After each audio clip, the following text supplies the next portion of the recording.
Happy Tuesday, friends. Holy Week.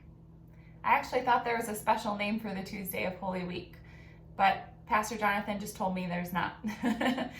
It doesn't change the fact, though, that whether or not it feels like it, we are on the final trek of Lent on the way to the Cross and Resurrection Sunday. And by the way, my windows are fully open. The breeze is coming in, the sunshine is streaming in. What a gift on Holy Tuesday.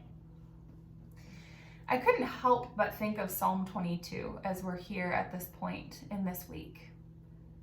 The opening line goes, my God, why have you forsaken me?"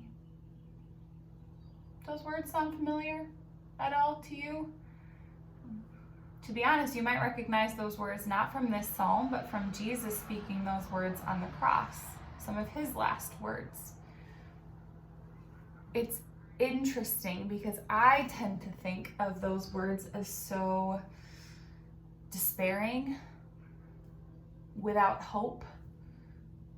And it's actually because my 21st century brain doesn't make the connection that first century minds would have. That in these heartbreaking words that Jesus is speaking, he's actually hearkening to this psalm, and not just those few words of this psalm, but he was pointing to the entirety of this psalm. It was kind of a clue or a cue to those who were listening. And yes, the first couple verses of Psalm 22 feel devastating. Why are you so far from helping me? You do not answer me. I find no rest. And goodness, I wonder how many people feel that way right now. I wonder where your spirit feels that way, in the loneliness, in the overwhelm, in the worry, in the dread, in the fear.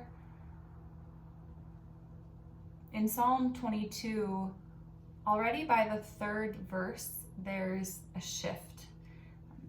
As in a traditional form of lament, this psalm also takes its place and follows it. By verse 3, we hear, "Yet you are holy. Yet I trust you. Yet you are in control. Yet even this is not outside of your control. Somehow, God, in some way."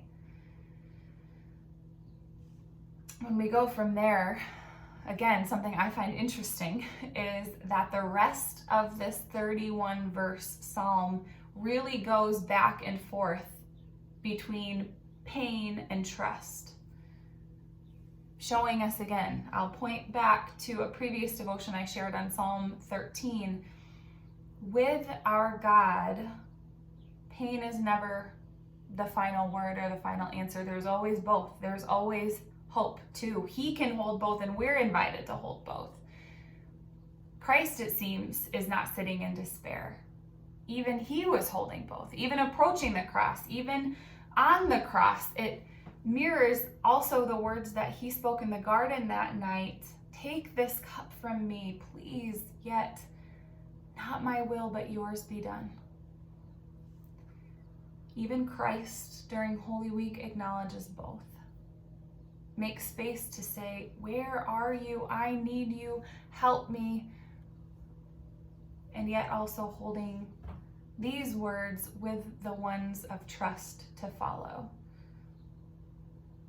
Maybe you're not there. Maybe that feels like a tall order. It's hard to imagine how to hold the hope in the despair.